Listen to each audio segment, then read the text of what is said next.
اعوذ باللہ من الشیطان الرجیم، بسم اللہ الرحمن الرحیم۔ السلام علیکم ناظرین، میں شفا زہرا آپ کی میزبان آپ تمام کا استقبال کرتی ہوں اپنے اس خاص پروگرام میں کہ جس کا عنوان ہے ماہ رمضان اور دعا۔ اپنے گفتگو کا میں آغاز کرنا چاہوں گی خداوند عالم کی حمد و ثنا سے کہ تمام تعریفیں اس پروردگار عالم کے لیے ہے کہ جس نے ہم انسانوں کو رمضان جیسا تحفہ عنایت فرمایا۔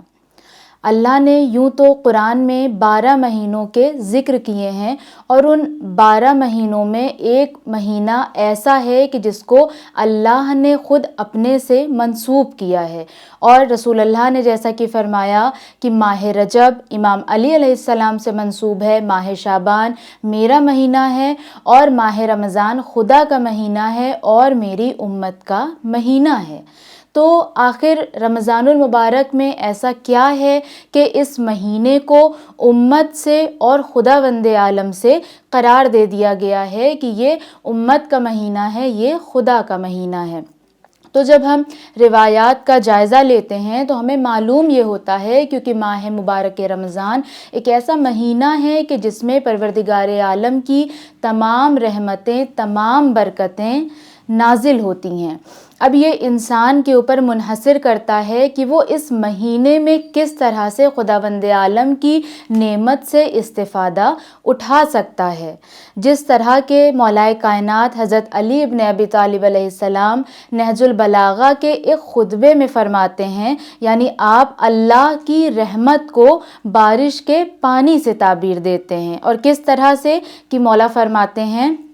کہ خدا کی رحمت بارش کے پانی کی مانند ہوتی ہے، کہ جس طرح سے جب بارش ہوتی ہے اور زمین پر جہاں پر جتنا گڈھا ہوتا ہے اس گڈھے میں اتنا پانی بھرتا ہے۔ مثال کے طور پر اگر گڈھا بڑا ہے تو اس میں زیادہ پانی بھر جائے گا، اور اگر گڈھا چھوٹا ہے تو اس میں کم پانی بھرے گا۔ بس یہی مثال خداوند عالم کی رحمت کی ہے کہ جب خداوند عالم کی رحمتیں، برکتیں، نعمتیں نازل ہوتی ہیں تو صرف وہ انسان ہی استفادہ کر سکتا ہے کہ جو ان رحمتوں کی آشنائی رکھتا ہو، ان رحمتوں سے استفادہ کرنے کی صلاحیت رکھتا ہو۔ جس انسان کے اندر جتنی زیادہ ظرفیت ہوتی ہے وہ اتنی زیادہ پروردگار عالم کی رحمت میں شامل ہو جاتا ہے۔ اب جیسا کہ میں نے بارش والا ذکر آپ کے سامنے کیا، اب اگر آپ سوچیں کہ بارش ہو رہی ہے اور کوئی شخص جا کر کمرے میں قید ہو جائے، اور جب بارش ختم ہو جائے تو وہ باہر نکل کر کہے کہ اس بارش سے مجھے کوئی فائدہ نہیں پہنچا،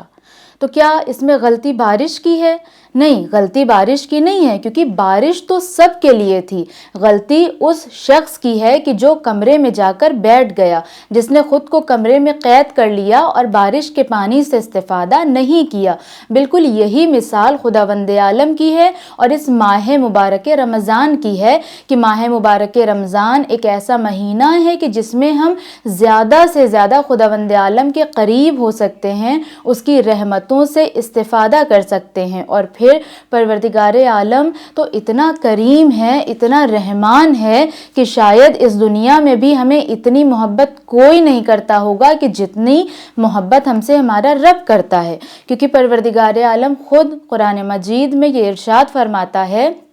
کہ فَاذْكُرُونِی أَذْكُرُکُم، کہ تم میرا ذکر کرو تو میں تمہارا ذکر کروں گا۔ اس کا کیا مطلب ہے کہ پروردگار عالم یہ کہہ رہا ہے کہ تم میرا ذکر کرو تو میں تمہارا ذکر کروں گا؟ کیا پروردگار عالم معاذ اللہ اس بات کا محتاج ہے کہ ہم اس کا ذکر کریں؟ کیا ایسا ہے؟ نہیں، ایسا نہیں ہے، بلکہ پروردگار عالم ہمیں یہ بتانا چاہ رہا ہے کہ دیکھو، اگر تم ہمیں یاد رکھو گے، تم اپنی خوشی میں، غم میں جب بھی ہمیں یاد رکھو گے تو ہم بھی اس کے بدلے تمہیں یاد رکھیں گے۔ اور اگر تمہاری بندگی، تمہاری عبادت، تمہاری اطاعت ویسی ہوگی کہ جیسی میں چاہتا ہوں تو تم تو میرا ذکر فقط زمین پر کرو گے، لیکن تم اگر ویسے بندے بن گئے کہ جیسا میں تم سے چاہتا ہوں تو میں فقط پھر زمین پر تمہارا ذکر نہیں کروں گا بلکہ آسمان پر بھی تمہارا ذکر کروں گا۔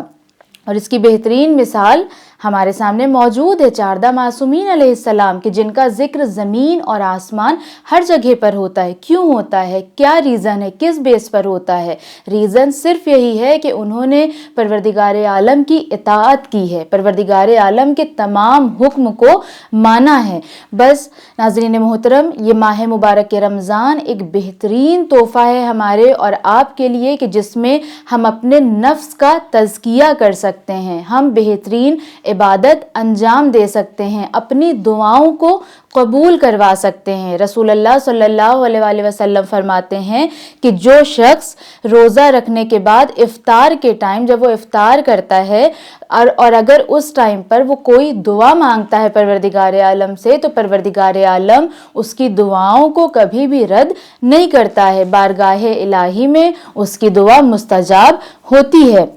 اسی طرح مولا کائنات بھی ارشاد فرماتے ہیں کہ جو شخص روزہ رکھنے کے لیے سحر میں اٹھتا ہے اور سحر میں نماز فجر کی نماز ادا کرنے کے بعد وہ پروردگار عالم سے اس دہن سے دعا کرنا شروع کرتا ہے کہ جس سے اس نے روزہ رکھا ہے تو پروردگار عالم اس کی دعاؤں کو ضرور قبول کرتا ہے اور اس کی ساری دعائیں مستجاب ہو جایا کرتی ہیں۔ لیکن اس کے باوجود بھی ہم دیکھتے ہیں کہ ماہ مبارک رمضان میں بہت سی ایسی ہماری دعائیں بھی ہوتی ہیں کہ جسے ہم کرتے ہیں اور بعد میں کہتے ہیں کہ روایت میں تو ہم نے ایسا پڑھا تھا کہ ہماری کوئی بھی دعا رد نہیں ہو سکتی، لیکن آج تک ہماری یہ دعا قبول نہیں ہوئی۔ میں یہ دعا اتنے ٹائم سے مانگ رہی تھی لیکن ابھی تک ہماری یہ دعا مستجاب نہیں ہوئی۔ میں نے رمضان المبارک کے سارے روزے رکھے، افطار کے ٹائم دعا کیا، فجر کے ٹائم دعا کیا، لیکن ایسی کیا وجہ ہے کہ ہماری دعا قبول نہیں ہوتی؟ تو اس کے بہت سارے وجوہات موجود ہیں کہ بعض اوقات ہماری دعائیں کس لیے قبول نہیں ہوتی ہیں، لیکن پروردگار عالم کی بارگاہ میں ہمیں مسلسل جاتے رہنا ہے۔ اگر ہماری کوئی دعا قبول نہیں ہو رہی ہے تو اس کا یہ مطلب نہیں ہے کہ ہم وہاں سے کنارہ کشی اختیار کر لیں، جیسا کہ مولا کائنات فرماتے ہیں کہ دعا کرنے والا دونوں صورتوں میں پروردگار عالم کو چھوڑ دیتا ہے، فراموش کر دیتا ہے۔ کس طرح سے؟ کہ جب اس کی دعا پوری ہو جائے وہ تب بھی چھوڑ دیتا ہے، اور اگر اس کی دعا پوری نہ ہو وہ تو بھی پروردگار عالم کی طرف سے روگردانی اختیار کر لیتا ہے، وہ پروردگار عالم کی طرف پھر وہ توجہ نہیں رکھتا ہے۔ اس لیے ناظرین محترم، ہمارا اور آپ کا یہ فریضہ ہے اور ذمہ داری ہے، اور ہمیں ایسی بندگی بھی کرنی چاہیے کہ اس مبارک مہینے میں اور اس مبارک مہینے کے علاوہ بھی زیادہ سے زیادہ پروردگار عالم کی عبادت کریں، اس سے اپنا ایک خاص کنیکشن بنائیں۔ اور ہمارے پاس اتنا بہترین وسیلہ موجود ہے، یعنی ہمارے امام معصومین علیہ السلام کی دعائیں کہ جن کو پڑھ کے ہم خداوند عالم کی معرفت بہترین طریقے سے حاصل کر سکتے ہیں۔ ہمارے پاس صحیفہ سجادیہ جیسا خوبصورت تحفہ موجود ہے، تو جس کے پاس صحیفہ سجادیہ جیسا خوبصورت تحفہ موجود ہو تو اسے کسی اور سے سیکھنے اور سمجھنے کی ضرورت نہیں ہے کہ ہم خداوند عالم سے کس طرح سے دعا کر سکتے ہیں، کیونکہ ہم جب صحیفہ سجادیہ اٹھاتے ہیں اور اس کی دعاؤں کا جب مطالعہ کرنا شروع کرتے ہیں تو ہمیں معلوم ہوتا ہے کہ واقعاً ہمارے اماموں نے ہمارے لیے کتنی آسانیاں پیدا کر دی ہیں، لیکن یہ